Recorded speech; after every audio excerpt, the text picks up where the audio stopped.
Qual era a justiça dos fariseus e dos escribas? Ou seja, qual era para eles o ideal de santidade, observância e cumprimento da vontade de Deus? É preciso entendermos bem para que não sigamos esse exemplo. Os escribas e fariseus se contentavam na observância exterior da lei de Deus, dos preceitos da lei. Uma observância meramente formal, ritual e, por que não dizer, aparente. Mas não penetrava no sentido profundo dessa observância. Não apenas o decálogo, mas uma série de preceitos que eles criaram e seguiam, não lhes adquiria o objetivo da lei, que é forjar um coração bom, compassivo, amante de Deus e de nossos semelhantes. Ficavam na superfície, eram superficiais. Em última análise, a gente pode entender assim: se eu cumpro e observo a lei, eu sou bom, sou santo, Deus tem que me salvar, e claro, em aqueles que não cumprem, não seguem, não prestam, não servem. Como se fosse apenas isso. Aquela passagem do publicano e do fariseu que foram ao templo rezar é bem ilustrativa para nós. Aquele fariseu que pagava o dízimo, jejuava e fazia sua prece lá na sua arrogância, olhava para aquele publicano lá no fim do templo e dizia: Senhor, eu agradeço, porque eu não sou como aquele pecador, aquele publicano. E ao invés de pedir a Deus a sua graça, a sua misericórdia, passava o seu tempo elogiando-se a si mesmo e se enganava. A grande perversão aqui da religião é que eles se esqueciam que o cumprimento da lei também era um dom de Deus, também era uma graça de Deus. Deus nos pede para observarmos seus mandamentos e nos concede a graça para tanto. E nós sabemos, e isso é de fé, sem a graça divina é impossível o cumprimento dos mandamentos. Ora, se é graça, por que nos orgulhamos disso? Se Deus nos concede o dom de servi-lo, como Ele quer ser servido na observância da sua lei, por que se considerar melhor do que os outros? É evidente que a gente não pode dispensar a nossa cooperação com a graça divina. Sim, o homem tem o seu papel e é fundamental, e a parte do homem Deus não faz. Não adianta que não vai fazer, não. A parte do homem só o homem pode fazer. Mas seria equivocado pensar que a primazia de uma vida santa e conforme a lei de Deus seja meramente humana, uma empresa humana, como se a santidade e a salvação fossem uma habilidade nossa, uma conquista nossa. Antes de tudo, não. É dom, é presente de Deus. E por que então um coração rígido? Por que então excluir a compaixão para com aqueles que erram nos caminhos do vício e de uma vida sem sentido e entregue à loucura dos tempos? Por que o olhar arrogante? Por que o sentimento de preferência de si mesmo? Por que isso? É um cumprimento superficial da religião, da lei, e não penetramos profundamente no sentido dela. É dom de Deus, Ele te concede essa graça para que você possa anunciar como é bom, quão feliz é aquele que se conforma com a sua vontade e atrair pessoas para esse caminho. A lei deveria forjar em nós um coração mais compassivo, misericordioso, afável, bom. Acontece que, infelizmente, nós temos uma ideia falsa do que seja a bondade, do que seja a compaixão, do que seja o amor. Nós já perdemos completamente a noção do que seja o amor de Deus e o amor verdadeiro do próximo. E a cultura atual tenta colocar em nossos corações que o amor ao próximo e a misericórdia para com eles seja a conivência com o mal e o pecado. Errado.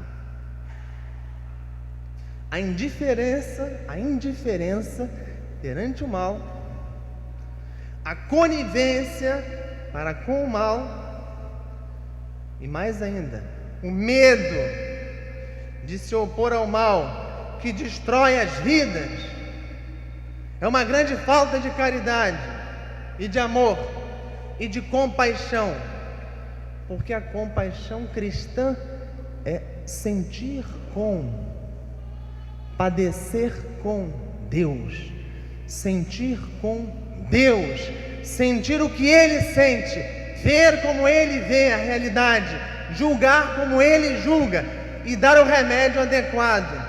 Essa é a compaixão cristã. E se você, caríssimo irmão e irmã, já perdeu essa capacidade de se indignar e de se opor diante do mal, por amor a Deus e aos irmãos, eu digo para vocês, vocês já morreram e ainda não sabem disso.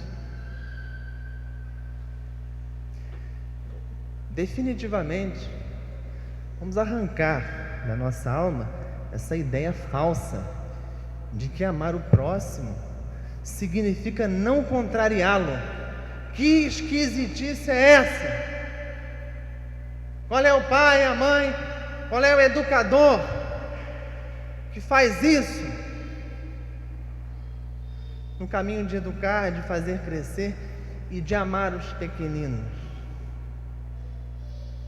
E o dia que vocês amarem assim aqueles que Deus lhes confiou, estarão faltando gravemente com o primeiro mandamento e com o segundo que lhe é semelhante, o amor a Ele e o amor ao próximo.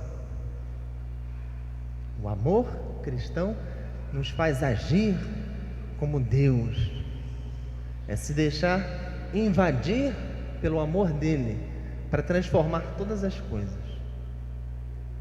O que São Paulo fala, o que São Pedro fala na epístola, um coração compassivo, afável, bondoso, buscando sempre a união, a fraternidade, a afabilidade não se pode perder, exatamente, não exclui de modo algum, ao contrário, inclui o nosso compromisso de lutar contra o mal. E nessa mesma epístola ele fala, no final da leitura, não tenham medo de se opor aos maus. Vamos pedir ao Senhor que nos conceda do alto esse dom, a caridade infusa, que faz com que nós tenhamos com Deus o mesmo querer e o mesmo não querer, como Santo Agostinho explicou. Idem vele, idem nole, o mesmo querer e o mesmo não querer. Isso é amor cristão, isso é caridade divina. Aproveitando a ocasião, e não poderia deixar de falar sobre essa propaganda publicitária diabólica dos infernos dessa empresa de comida, né? Esse hambúrguer aí, o tal do Burger King. O merchan aqui vale a pena, porque é para boicotar. O merchan aqui é válido. Burger King, é isso, né? Nunca comi nesse negócio. Só se for o sanduíche do rei dos infernos. Só se for isso. Ora, caríssimos, eu espero, que essa propaganda obscena, que viola toda a moralidade e que expõe as crianças e também os crescidos a uma perversão sem nome, não pode ficar sem reação da igreja. Não pode ficar sem reação da igreja. Se nós amargamos o mal em uma sociedade caótica, é porque há muito tempo praticamos uma caridade falsa, de conivência com o mal. Devemos nos opor a isso e dar o sangue, se for necessário. Boicotar, assim, essa empresa dos infernos e todos aqueles que pisotearem naquilo que é sagrado. É uma questão de sobrevivência, enquanto há tempo. E ainda que a derrota pareça certa, ainda que pareça não ser mais eficaz lutar, morramos lutando, que a vitória é dele, é do Senhor do universo e da história. E uma grande falta de caridade se agora cruzarmos os braços e deixarmos o mal se enraizar, ou pensando apenas em si mesmo, ou no caminho mais fácil, ou se fazendo indiferente a tudo isso, cruzarmos os braços. Uma grande falta de amor. E depois, não venhamos com churumelas, reclamando da vida, do mundo, do diabo e do vizinho. Não venhamos com churumelas. A hora é agora. E sempre é hora. Peçamos ao Senhor que nessa luta contra o mal, nós saibamos diferenciar as pessoas vítimas de Lúcifer, que querem implantar uma civilização às avessas, violando a ordem estabelecida por Deus, impressa na criação, na natureza humana e revelada na plenitude dos tempos em Cristo.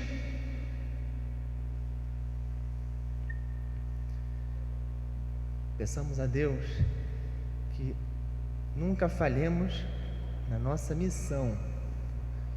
Isso é uma missão, trata-se de uma missão que Deus nos conferiu, de lutar contra o mal, mas não contra pessoas. Às vezes tem que se nomear uma pessoa ou outra para identificar contra o que lutamos, mas não é contra as forças desse mundo que lutamos. É contra o príncipe das trevas e os seus secretários, sim, que tem muitos aqui entre nós, mas que são vítimas dele. E é por eles também que devemos dar o nosso sangue e a nossa vida, e primeiramente por eles. Me lembrei aqui, e importante, nunca então levar para o lado pessoal, nem contra mim, o que fazem, nem faço nada contra ninguém. Trata-se de uma luta entre o bem e o mal, entre a verdade e a mentira, entre Deus e o homicida desde o início, e aqueles que trabalham para ele.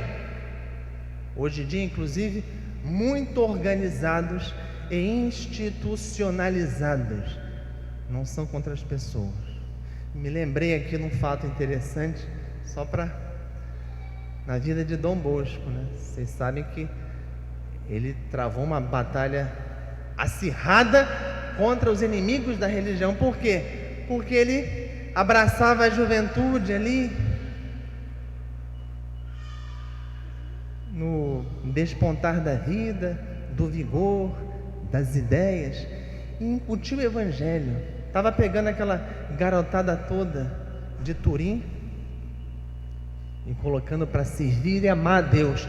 Isso o incomodou bastante, claro, e haviam muitas pessoas que queriam a sua cabeça.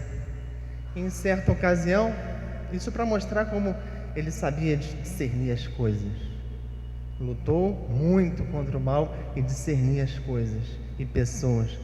Ele foi pedir um donativo lá para a obra dele, para o oratório, e aquele ímpio, que eu não sei de que tribo era, cuspiu na cara dele. Imagina, foi pedir ajuda para alimentar os meninos marginalizados e levou uma cusparada na face. E ele foi, se limpou o rosto e disse: muito bem, isso é para mim, eu mereço. E para os meus meninos, o que você vai dar? São os santos que transformam a história.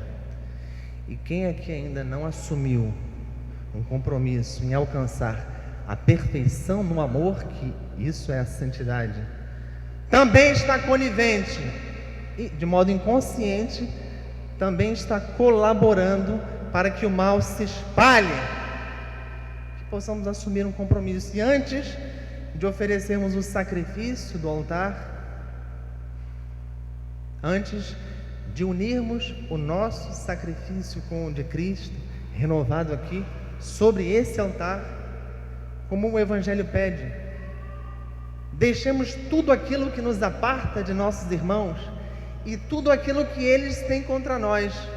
E como o amor, a caridade cristã é um dever para com eles, tudo aquilo que nos aparta da caridade verdadeira, tudo aquilo que é impedimento a vivermos o amor que Deus tem pela humanidade, tudo, deixemos tudo isso para que possamos oferecer um sacrifício maximamente puro, santo, agradável aos olhos de Deus.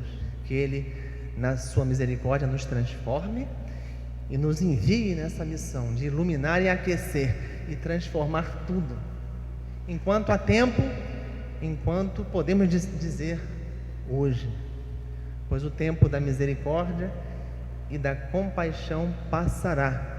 Não permitamos que tantos caiam no fogo da geena, ou seja, no fogo do inferno, por falta de aviso e por falta, sobretudo, de testemunhas do Evangelho, de santos, esses que fazem a revolução de Deus.